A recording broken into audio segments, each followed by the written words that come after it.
네, 안녕하세요. 저는 KT 모던 IT 리드에서 IT 컨설팅을 맡고 있는 박영우라고 합니다. 제가 IT 컨설팅을 시작한 지가 얼마 되지 않았습니다. 한 1년도 채 되지 않았고요. 작년까지는 저도 이제 KT 내부 사내 IT 시스템을 도입하고 기획하고 운영하는 일을 주로 진행을 했습니다. 뭐 사내 IT 시스템들을 이제 도입하고 기획하실 때 아마 많은 비슷한 고민들이 있으실 것 같아서 오늘 그 AX 테크데이도 어떻게 보면 AI를 사내에 도입하는데 여러 가지 그 정보들을 공유하는 자리라고 생각을 하는데요.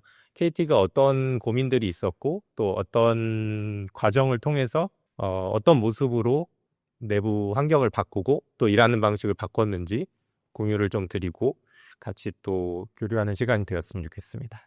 네, KT가 그 사스를 도입해서 쓴 지가 그렇게 오래되진 않았습니다. 2019년에 팀즈를 도입하면서부터 마이크로소프트의 사스 제품을 사용하기 시작을 했고요. 그 전까지는 저희도 전부 온프레미스의 설치형 소프트웨어들을 다 하드웨어 구축부터 시작해서 모든 외부 커스터마이징을 포함해서 매번 구축해서 사용을 했었습니다. 근데 이제 2019년에 저희가 팀즈를 도입하게 된 계기가 기존의 화상회의 시스템을 이제 별도로 구축해서 쓰고 있었는데 화상회의 시스템이 굉장히 이제 오래됐었어요. 예, 오래됐었고 KT가 전국에 많은 그 지역 본부들이 있습니다. 옛날로 생각하시면 이제 전화국이라고 생각하시면 되겠죠. 그 지역 본부들이 있는데 지역 본부 간에는 이제 거리가 멀다 보니까 화상회의를 많이 하시는데 화상회의 시스템이 오래되다 보니까 업무 효율도 많이 떨어지고 직원분들이 불편함을 많이 느끼고 계셨어요. 그래서 저희가 2019년에 여러 가지 화상회의 솔루션을 좀 비교 검토를 하고 그중에 이제 기존 업무 환경과 통합하기에 가장 용이한 팀즈를 선택을 해서 2019년에 이제 도입을 했는데 이게 공교롭게도 2020년부터 이제 코로나가 시작이 되고 저희가 사무실에서 일할 수 없는 환경이 되면서 저희가 직원들에게 이 팀즈라는 툴을 주고 특별한 뭐 교육이나 확산을 위한 관리 활동을 하지 않았음에도 불구하고 어쩔 수 없이 직원들이 팀즈에 적응을 하게 되었습니다. 2020년부터 화상회의를 뭐 할 수밖에 없는 구조가 되었고 또 원격으로 일할 수밖에 없는 상황이었기 때문에 재택근무를 하면서 또 원격으로 일을 하면서 직원들이 이제 팀즈에 적응을 해가기 시작을 했습니다. 그러다 보니까 이제 커뮤니케이션 양이 굉장히 많아졌어요. 그래서 이메일을 보내거나 채팅을 하거나 문서를 공유하는 것들이 점점 늘어나면서 저희가 온프레미스에서 쓰고 있던 익스체인지 서버의 스토리지가 부족해지기 시작했습니다. 그래서 저희가 2021년에 익스체인지 온라인으로 이제 마이그레이션을 하면서 이제 클라우드로 다 전환을 하고 스토리지의 그 용량에 대한 부담을 이제 없애게 됐고요. 그리고 2023년에 그 마이크로소프트와의 EA 계약을 이제 리뉴얼할 시기가 되면서 M365를 도입을 하게 되었습니다. M365를 처음 도입을 했을 때 직원들이 별로 이제 변화를 체감을 못했어요. 왜냐면은 기존에 설치형 오피스를 쓰고 계셨을 때도 별로 그렇게 뭐 불편하다는 느낌을 못 받으셨기 때문에 M365를 바뀌면 뭐가 좋아지지? 설치형을 쓰다가 사스를 쓰면 뭐가 좋아지지? 이런 거에 대해서 직원들이 기대하는 바가 별로 없으셨습니다. 그래서 저희도 뭐 새로운 버전을 제공은 해드렸지만 직원분들한테 이게 뭐가 좋아요? 어떻게 쓰면 좋아요? 뭐 이런 커뮤니케이션을 하기가 굉장히 좀 어려운 부분이 있었는데 그러다가 이제 코파일럿이 나오게 됐죠. 한글 버전이 조금 늦게 나오긴 했는데 작년 4월 말, 예, 이 정도에 나왔던 것 같아요. 그래서 코파일럿을 이제 도입하기 전에도 저희는 M365를 가지고 어떻게 하면 직원들이 자기 업무 환경에서 이거를 좀 체감하면서 쓸 수 있을까? 내가 이걸 쓰면 뭐가 좋아지지? 이런 것들을 좀 체감하면서 쓸 수 있을까에 대해서 고민을 많이 하고 있었어요. 그게 이제 가장 대표적인 게 저희는 원드라이브라고 생각을 했거든요. 왜냐면은 기존에 저희는 다 PC에다가 문서를 놓고 쓰고 있었는데 이게 이제 모바일에서는 볼 수가 없잖아요. 그래서 원드라이브를 쓰면 직원들이 모바일에서도 문서를 볼 수 있으니까 좋다고 생각하지 않을까라고 이제 그 약간 공급자적인 마인드로 접근했는데 직원들은 핸드폰에서 별로 일을 하고 싶어 하지 않았습니다. 그래서 조금만 불편한 것도 다 이야기를 하고 굉장히 이제 어려워하는 부분들이 있었어요.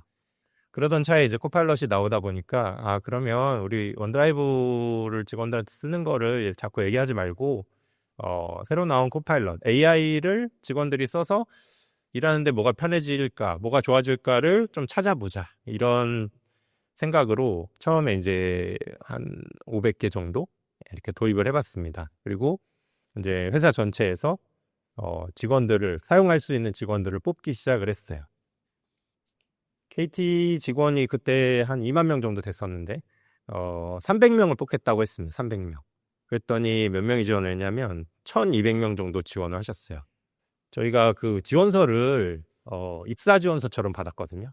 코파일럿이 이제 비싸잖아요. 그래서 직원들한테 코파일럿을 300개 나눠줄 건데 제일 잘 쓸 수 있는 사람은 어떻게 잘 쓸 수 있는지 한번 그 지원서를 써보세요 해서 1200명한테 지원서를 받은 다음에 코파일럿으로 심사를 했어요.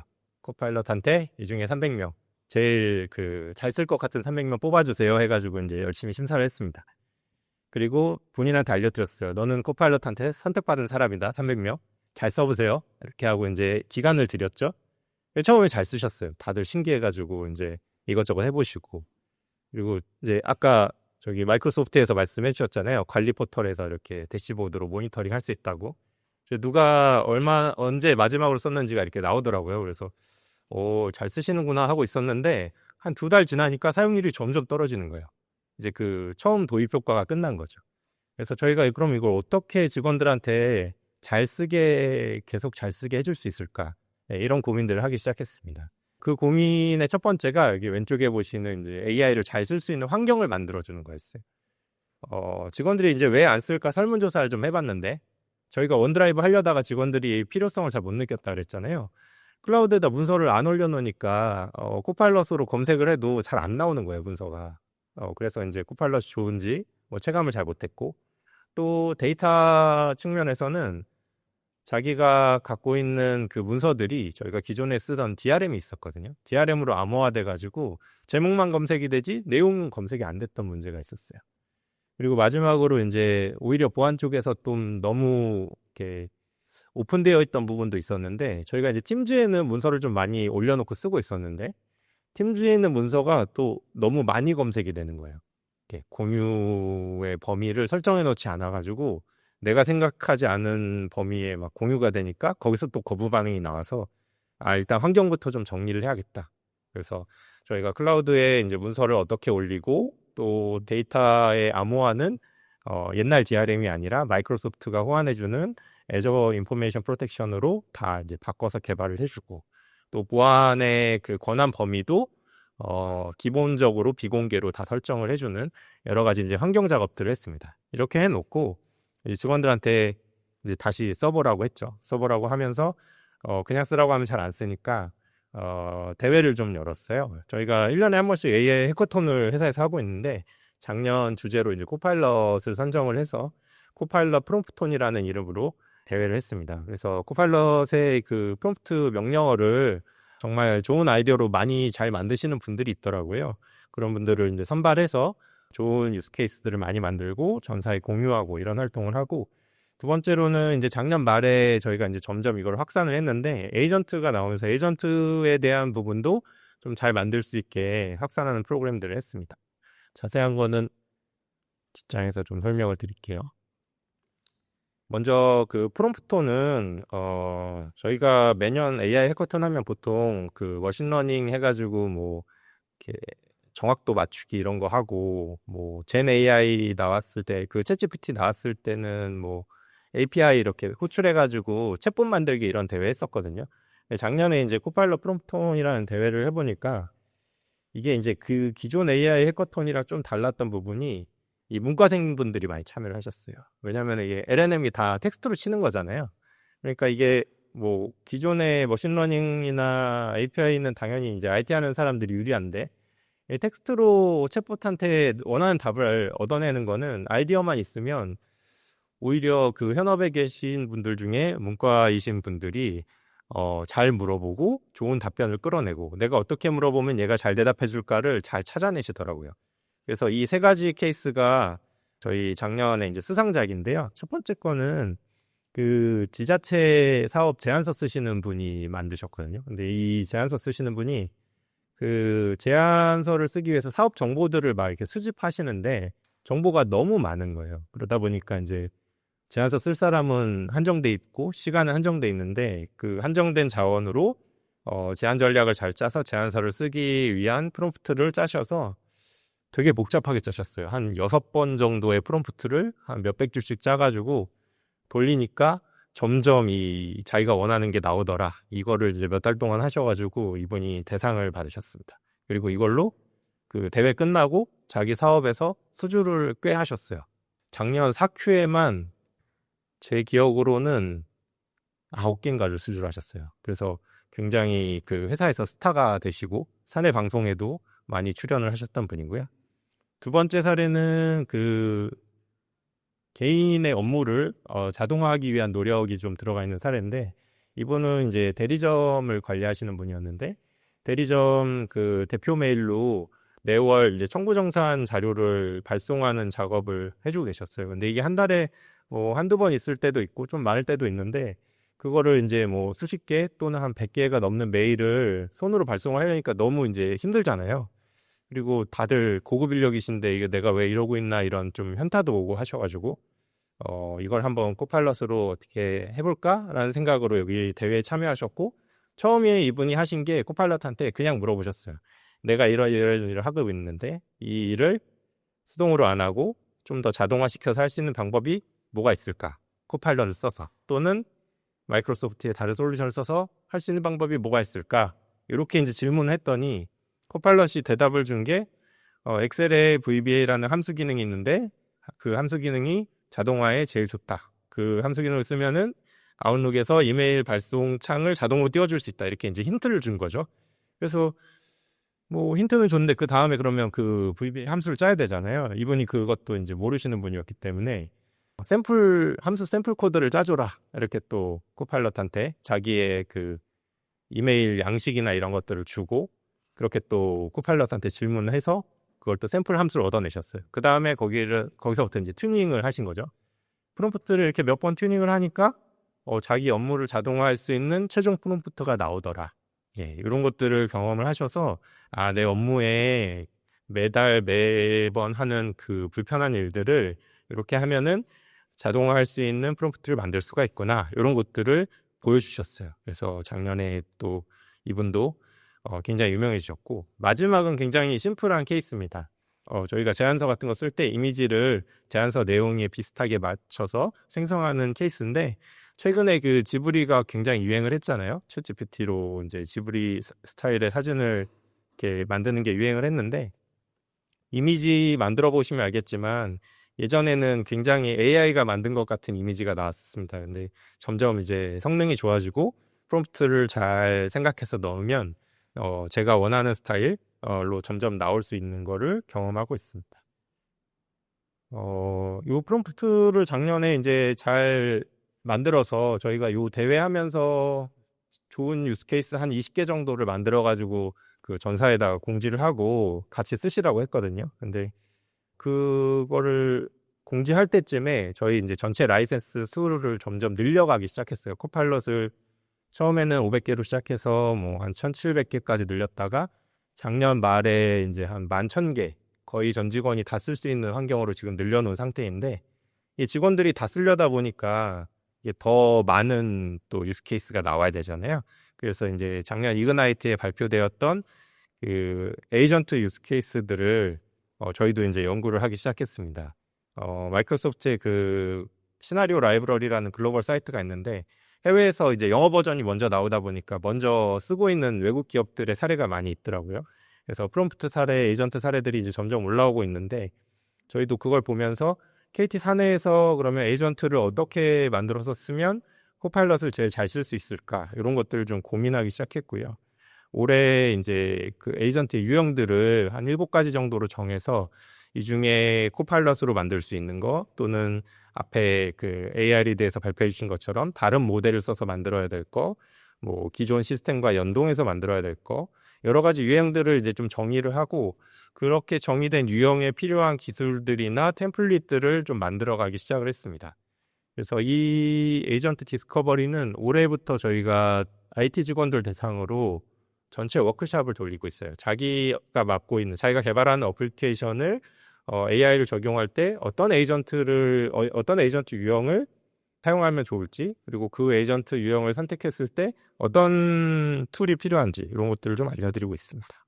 이 프롬프트랑 에이전트를 직원들이 이제 사용을 하다 보니까 그 통계를 좀 내보게 됐어요. 저희가 3월에 MWC에도 이 사례를 발표를 했는데 그 전에 2월 통계를 한번 내보니까 한 달에 한 20만 건 정도 그 작업을 쓰고 있고 활성 사용자 비율이 한 80% 정도 되더라고요. 근데 제일 많이 쓰시는 게 뭔가를 봤더니 이제 채팅을 제일 많이 쓰시고 팀즈에서 뭐 회의 요약이나 내가 그 요약한 회의 내용 중에 어떤 지점을 찾아가거나 채팅을 검색하거나 이런 것들을 좀 쓰시고 아웃룩에 이메일을 요약하거나 회신 초안을 만들어 달라고 하는 그런 것들을 많이 쓰고 계셨습니다. 그리고 에이전트는 저희가 사실 뭐 200개 정도 쓰고 있다고 하지만 아직 좀 초보적인 수준이에요. 뭐 직원들이 자기가 만들고 싶은 거 이렇게 만들어 써보는 수준인데 제 대표 에이전트 하나가 뭐냐면 코파일럿을 작년 한 11월, 12월 해가지고 이제 전 직원들한테 나눠주다 보니까 문의를 많이 받잖아요. 그래서 이제 코파일럿 도입했던 그 담당 부서에서 제 이제 전 소속팀이기도 한데 그 Q&A를 대신 받아주는 에이전트를 하나 만들었어요. 그래서 코파일럿 라이센스 사용자들에게는 매뉴얼과 뭐 각종 안내 메일을 주면서 모르면 자꾸 이메일이나 전화하지 마시고 이쪽 에이전트에 물어볼 수 있게 해결을 했습니다. 물론 이제 에이전트가 다 대답을 해주는 건 아니잖아요. 그래서 그 뒤에 연결되어 있는 렉으로 연결되어 있는 데이터를 저희가 계속 업데이트를 하고 있습니다. 코파일럿 도입하기 전에는 KT가 그러면 AI를 안 썼냐? 그건 아닙니다. AI 많이 썼죠. 저희가 알파고가 이렇게 유행을 하고 그때부터 이제 아무래도 대기업이다 보니까 이제 위에서부터 기대가 많으시잖아요. 그래서 AI를 직원들한테 좀 가르치고 활용해보자 하는 취지로 AI 개발 학습 플랫폼을 만들어서 직원들한테 제공하기도 했었고요. 내부 데이터 가지고. 또 챗GPT 나왔을 때는 멀티 모델을 갈아 끼면서 쓸 수 있는 플랫폼도 제공을 했었습니다. 근데 이게 그러면 뭐 잘 됐냐? 일부 잘 된 부분도 있지만 직원들이 좀 어려워한 부분도 있어요. 특히 BIT 직원, 또 IT 직원 중에서도 비개발자 직원들은 어려워하는 부분들이 있었습니다. 근데 코파일럿은 이제 어떻게 보면 가장 쉬운 AI라고 저는 생각을 하거든요. 모든 직원이 그냥 자기 업무에서 언제든지 쓸 수 있는 AI다. 뭐 성능이나 이런 품질 이런 걸 떠나서 가장 쉽게 접근성 있게 쓸 수 있는 AI라고 생각을 해서 작년에 이걸 이제 나눠주면서는 직원들이 좀 편하게 일할 수 있게 하는 취지로 많이 사내 홍보를 했던 것 같습니다. 마지막으로 이제 KT가 그런 코파일럿 사용해보니까 어떻던지 요거를 좀 말씀드리려고 해요. KT가 이제 AI를 코파일럿으로 쓰면서 느낀 소감이 접근성입니다. 자기 일에서 자기가 뭐 평상시에 일하는 PC, 모바일, 문서 작성, 회의에서 AI를 쓸 수 있다. 이 부분과 그리고 기존에 쓰던 툴과 통합돼 있다. 이 부분이 이제 가장 큰 장점이라고 생각하고요. 앞으로 이제 AI 에이전트를 쓰면서 점점 더 이제 확장성도 좀 기대가 되는 부분이라고 생각을 합니다. 뒤에 있는 모델들도 점점 좋아지고 있고 데이터도 점점 업그레이드가 되고 있습니다. 예, 이상 KT에서 코파일럿을 도입한 사례에 대해서 발표를 마치도록 하겠습니다. 감사합니다.